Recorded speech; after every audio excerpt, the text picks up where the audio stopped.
Welcome to யாவரும் கேளீர். நான் உங்க பத்ரி பேசுறேன். புரட்சி தலைவர் எம்ஜிஆருக்கும் உலகநாயகன் கமலஹாசனுக்குமான அந்த உறவு, அந்த பாண்ட் அப்படிங்கிறது அவரோட சைல்ட்ஹுட்ல இருந்தே உள்ளது. ஏன்னா முதல்ல கமலஹாசனுக்கு நீச்சல் கற்றுக் கொடுத்தது அப்படிங்கிறது அவர் தான். சின்ன சின்ன குழந்தையா இருந்த பொழுது ஆனந்த ஜோதி பட காலகட்டத்தில், பின்னாடி அவர் டான்ஸ் அசிஸ்டண்டா இருந்த பொழுது நீ பெரிய கதாநாயகனை வரப்போற, நீ உடம்ப நல்லா பார்த்துக்கணும்னு சொல்லி எக்ஸசைஸ் எப்படி பண்ணணும்னு சொல்லி கற்றுக் கொடுத்து அதெல்லாம் சொன்னது அவர் தான். அவருக்கு தெரிஞ்சிருக்கு இந்த பையன் திறமையான பையன், பெரிய ஹீரோவா வருவான்னு.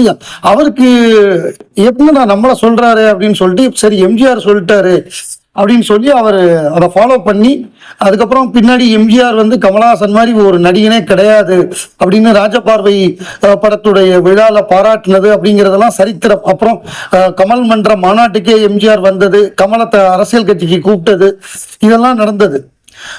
இப்ப புரட்சி தலைவர் எம்ஜிஆரோட பேரை ராம், அதாவது எம்ஜிஆருக்கு வளர்ப்பு மகன் உண்டு அப்பு அப்படின்னு சொல்லிட்டு, அந்த வகையில ராம், அதாவது ராமச்சந்திரன் பேர் தான் ராம் அவருடைய பேர்.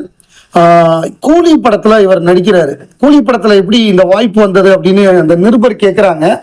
ஸோ அவர் என்ன சொல்றாருன்னா, விக்ரம் படத்தின் பொழுது கமல் சார் ரெக்கமெண்ட் பண்ணார், இந்த படத்துல இவருக்கு சான்ஸ் கொடுங்க அப்படின்னு சொன்ன உடனே இவங்க கிரிக்கெட் விளையாட வருவாராம். இவங்கெல்லாம் ஒன்னா கிரிக்கெட் ஆடுவாங்களாம். அப்பவே ஒரு டீம் வச்சிருந்தாரு, கிரிக்கெட் டீம் வச்சிருந்தாரு பெரம்பூர் அந்த ஏரியால. அந்த காலகட்டம் இந்த 80s இவர் கிரிக்கெட் ஆடுவாங்களாம். இவங்கெல்லாம் லோகேஷ் கனகராஜ், ராம்லாம் விளையாடுவாங்களாம். அவரை பொறுத்தவரையே கமல் சாரை பொறுத்தவரையே அவருக்கு எம்ஜிஆர் ஃபேமிலி, அந்த எம்ஜிஆர் வீட்டில் உள்ளவங்கன்னா ரொம்ப பிடிக்கும். அவர் எம்ஜிஆர் இல்லத்துக்கு போனாலும் சரி, இவரை ஆஃபீஸ்க்கு கூப்பிட்டு விடுவாராம். ஆஃபீஸ்க்கு கூப்பிட்டாலும் ரொம்ப அன்போட இருப்பாரு. அதாவது லோகேஷ் சொன்னாராம், விக்ரம் படத்துல வேண்டாம், ரொம்ப சின்ன ரோலா தான் வரும், நம்ம அடுத்த படத்துல நான் தரேன் அப்படின்னு சொல்லுவாராம். அப்புறம் இவங்க ஒரு தடவை விளையாட போறப்ப கூலி ஆரம்பிச்சிருக்காங்க, சொல்லியிருக்காரு, கேட்டிருக்காரு, அண்ணே நமக்கு ஏதோ ஒரு ரோல் இருக்கானே அப்படின்னு கேட்டிருக்காரு. நிச்சயமா நான் சொல்றேன் ராம், கமல் சார் யாருக்குமே ரெக்கமெண்டேஷன் பண்ண மாட்டாரு, அவர் உங்களுக்கு பண்ணியிருக்காரு, நிச்சயமா நான் பாக்குறேன் அப்படின்னு சொல்லியிருக்காரு. சரி அப்படின்னு இவர் வெயிட் பண்ணியிருக்காரு. ஒரு ஷெட்யூல் முடிஞ்சிருச்சான்.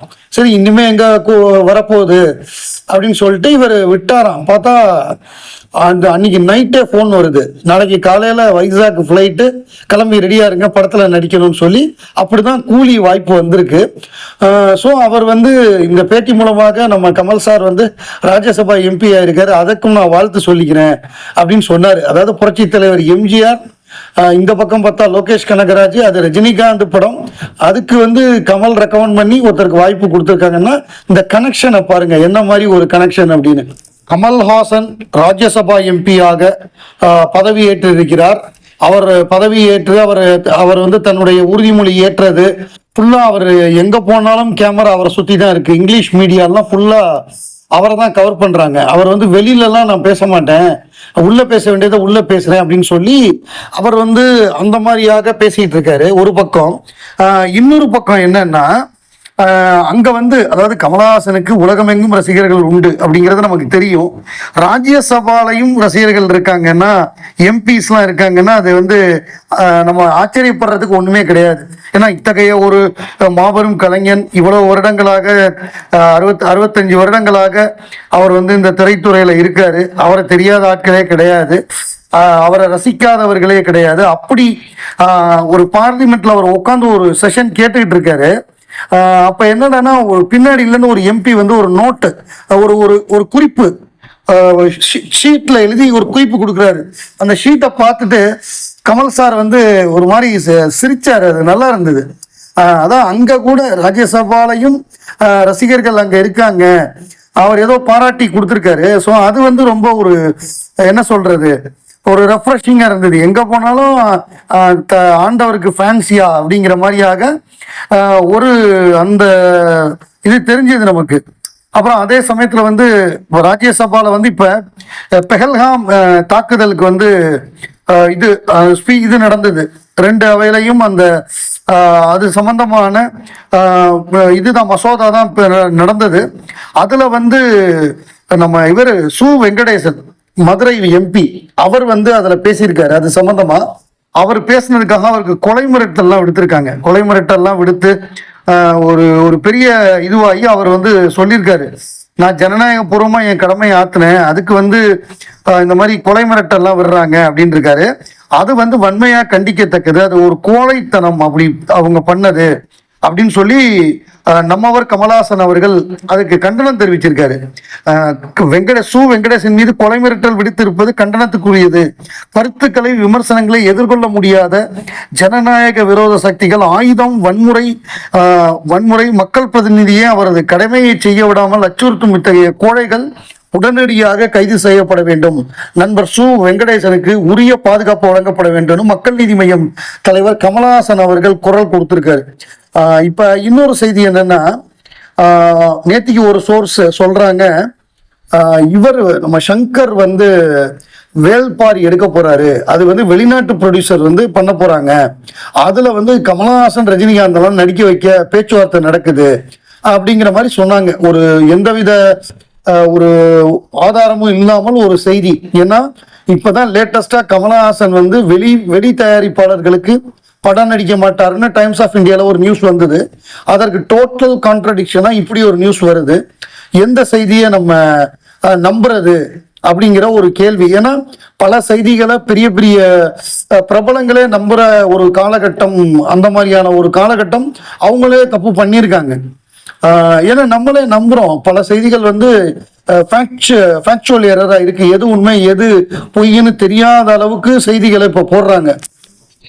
எது உண்மை எது பொய் அப்படின்னு நம்ம கண்டுபிடிக்கிறதுக்கே பெரும்பாடா இருக்கு. அதாவது இந்த இந்தியன் மிலிட்ரி என்ன சொல்றாங்க, அவங்களுடைய 30% ஆஃப் த ஒர்க் வந்து பொய்யான செய்திகளை வந்து, இந்தியா பாகிஸ்தான் வார்னா நிறைய பாகிஸ்தான் பொய் செய்திகளை போடுவாங்க, அதை இங்க உள்ள பத்திரிகைகள் கேரி பண்ணுவாங்க.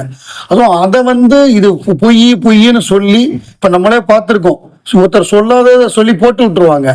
அதுக்கப்புறம் அது அவர் சொல்லவே இல்லை. அதுவும் கமலஹாசனுக்கு அந்த மாதிரி நிறைய அவருக்கு அது ட்விட்டர் அக்கௌண்ட்டே அது ஃபேக் அக்கௌண்ட்டா இருக்கும். பட் இருந்தாலும் கமல் இப்படி சொன்னார்னு சொல்லி அவங்களா ஒன்றை போட்டு விடுவாங்க. ஸோ அதெல்லாம் பார்க்குறப்ப இரிட்டேட்டிங்கா இருக்கும். இந்த தவறான செய்தி வந்து எப்படின்னா, ஒருத்தர் உடம்பு முடியாம இருக்கார் அப்படின்னா அவர் இறந்துட்டாருன்னு சொல்லிடுவாங்க. அது முன்னாள் முதல்வர் ஜெயலலிதாக்கும் நடந்தது. தந்தி டிவியில பாண்டே வந்து முதல் நாள் சீக்கிரமே வந்து அவங்க இறந்துட்டாருன்னு சொல்லிட்டாரு.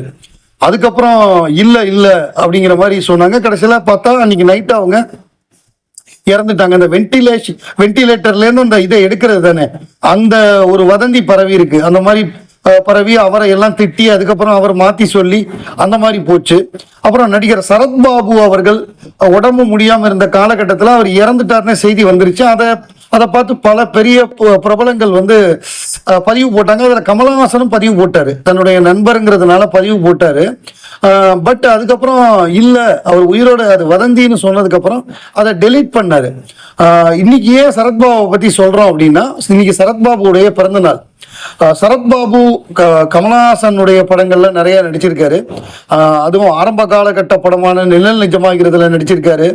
அதுக்கப்புறம் சலங்கை ஒளி, சட்டம், இந்த மாதிரி படங்கள் எல்லாம் சேர்ந்து நடிச்சிருக்காரு. பின்னாடி ஆளவந்தான்ல நடிச்சாரு. ஸோ அவர் வந்து கதாநாயகனாவும் தனியா நடிச்சிருக்காரு. கமல் ரஜினியோட படங்கள்லையும் நடிச்சிருக்காரு. பின்னாடி கடைசியா போர்த்தொழில நடிச்சாருன்னு நினைக்கிறேன், வில்லனா. அது ஒரு எதிர்பாராத ஒரு சர்ப்ரைஸா இருந்தது. அவருக்கு அவர் பிறந்த நாள்ல நம்ம அவரை நினைச்சு பாக்குறோம்.